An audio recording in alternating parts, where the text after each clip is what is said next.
Hey guys, this is Shane and welcome to my Curator of the Lost channel. And today, hey, I'm going to show you some more finds that I've kind of found sourcing, a couple from my death pile that I'm kind of working down that you haven't seen yet.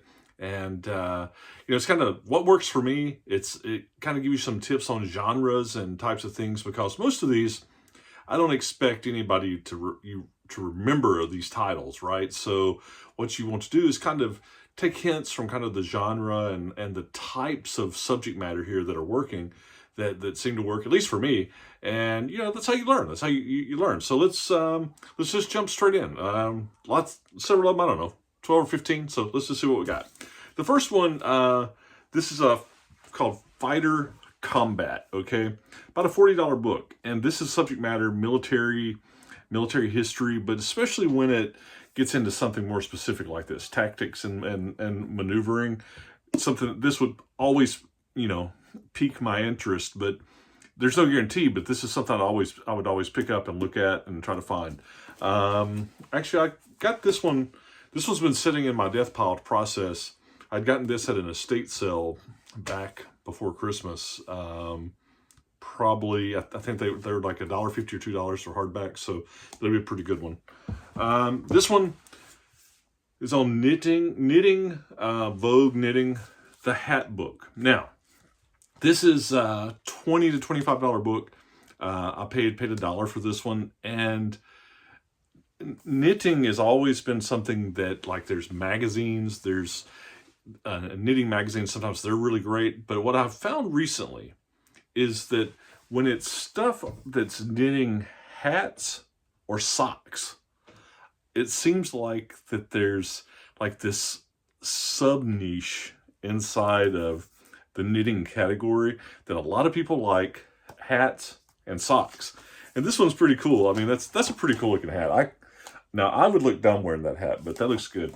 Look, those are some pretty cool. Yeah,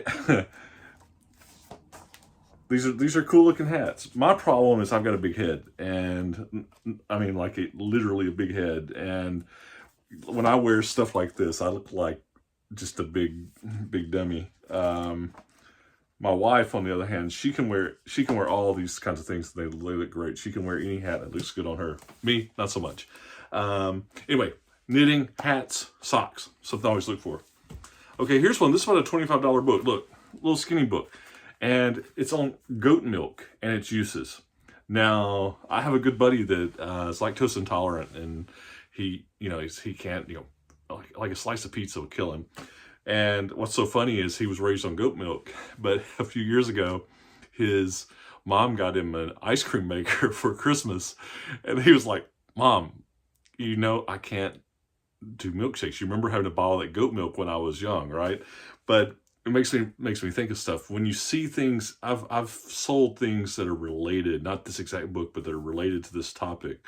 It's what makes me always go to it. But I always remember it too, because I've got a buddy and his ice cream machine that his mom got him. She forgot he was lactose intolerant for Christmas a few years ago. Here's The Ethics of Liberty. This is a $30 to $40 book. Look at this. This place I paid 50 cents for this one, so that'll be a great return. Here's one that, what's interesting about this is about a $30 book, The Creature from Jekyll Island. Now, you might think this is like a fiction. Maybe it is a fiction, but it's basically about the Federal Reserve. And what's interesting about this one, I'm going to send this one into Amazon. What made me look at this one for Amazon is it had sold on Amazon before. There's an old Amazon sticker. This thing's got a rating on an e-score of like 151, which means it sells basically every day. So that's gonna be a quick turn. Really good turn for me. I think this one didn't have a price. I think I paid $1.50 for this, so it's good. Here's a golf book. This is just a decent Player's Progress, A Golfer's Journey to Wisdom. It's only a $15 book, but on things like this, when I can get them for cheap, like 50 cents, it's a pretty good return. Golf books, what I find with them is there's a lot of them aren't worth nothing, but surprisingly, golf books are some that there's some nuggets of gold and golf books. I can't just specifically ID them, but it's one of those things, if you have time and you're looking at golf books, if you want to do some real-time comps, might be worth your while. Okay, here's one. This is, what's interesting about this. This is about a $40 book. See, it's this biography of John and Julia Gardner Tyler, but I've sold these things before, where it's if you read this, what it is, it's some of these old books that are in the public domain, and they get bound, and they're considered to be, you can tell from the way they're printed, maybe you can, it's almost like facsimile kind of copies, right? You can see where they've kind of just like copied, you know, from old documents, right? And, you know, they're a lot of times they're identified as volumes that are important works for the collective history of man, sort of thing. This is one, these publishers will get these and put them in nice bindings. I've sold multiple things like this, but I don't know anything about this particular biography, but that's what it's like. I will, that's just something that it kind of, my eye, when I'm looking at stuff, you know, when I see weird stuff like this, you know, the biography or something, makes me look at it. And then when I find that it's these culturally important type things, my experience with them, I always check them out. Have had success. So, okay, so here's one. This is, I think it's about a $15 book. This is astrology book. Listen, a lot of times when I find these types of things, I find a lot of them at once. It's like somebody just donated like their whole collection of stuff. And, you know, I'm not really knowledgeable in this subject, but I just know that I've had some success. It's a $15 book. I got a lot of these for 50 cents.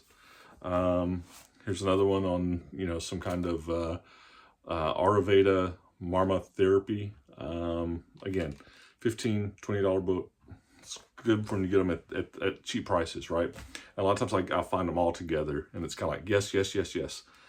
Okay, these next ones, I found some technical books, and some of them are going to be what I'll call long setters, but when I'm finding these, I found these for, you know, $1 or $2 each, so it's kind of worth it for the price.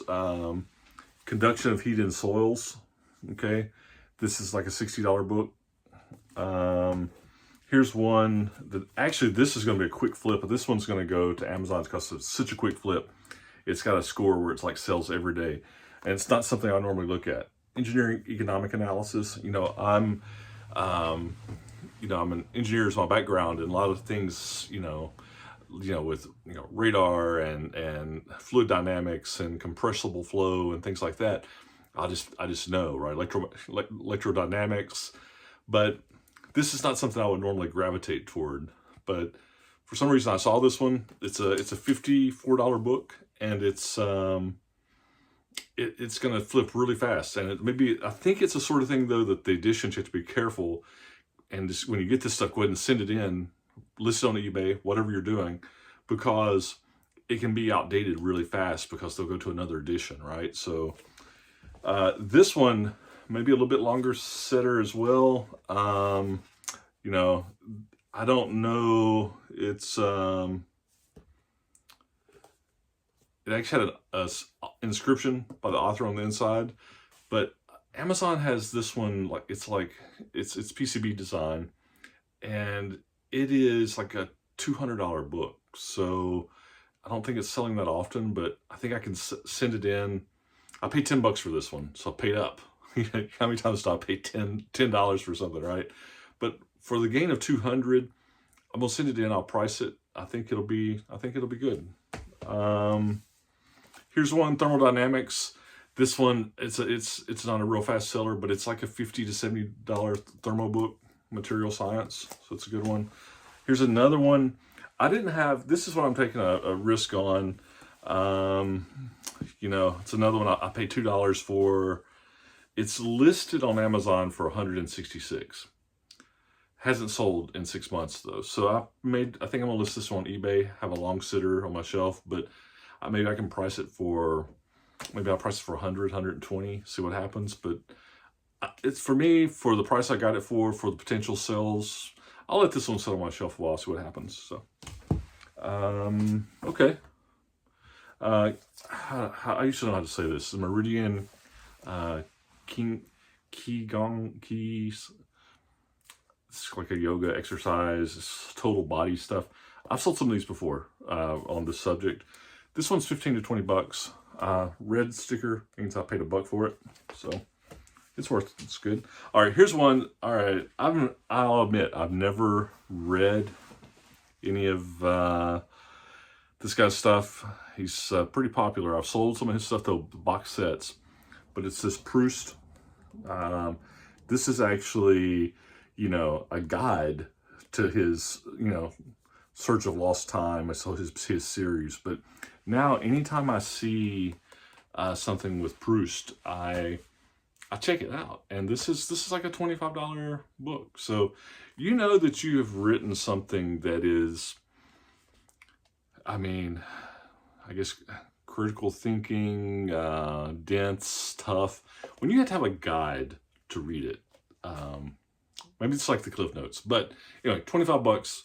I always check out Proust. Proust is, he sells. All right. Speaking of selling, this is about a $40 book, and I couldn't believe it. But it's Dune Messiah and Children of Dune, like in the set. There's the sandworm looking cool. Dune is still hot. Anytime I see Dune, and this is a really nice edition, real square bound. Got Dune Messiah and Children of Dune in it. It's like selling for 40 bucks. So Dune's hot. It's been hot for a couple years now. One of these days I'm going to find a first edition Dune. We'll see. All right, here's one. I know it was in this technical book, Convective Heat Transfer. It's listed for, like, in new condition, 220 bucks. Used, 110 to 150. I actually paid, look, I paid $4 for this one. Again, it's one that it's not going to sell every day, but for that kind of price profit, paying $4 for it and maybe be able to sell it for 120, you know, so that's good. Then, here's one that's a pretty fast seller. I don't know anything about it. I just thought it was an interesting cover, interesting topic, or title. Brother to a Dragonfly. It's like a $15 book. I paid $1 for it. It's funny how some of these places put the prices inside. Some of them use stickers. I hate the sticker ones. You know, some of them don't price at all because they have a sign up that says, you know, hardbacks are this, paperbacks are this. So everybody has their own thing. All right, this last one I've got, and I think I paid $1 for it because of the red dot, but it's this New American Commentary on the Book of Revelations. All right, I've had success on these commentaries.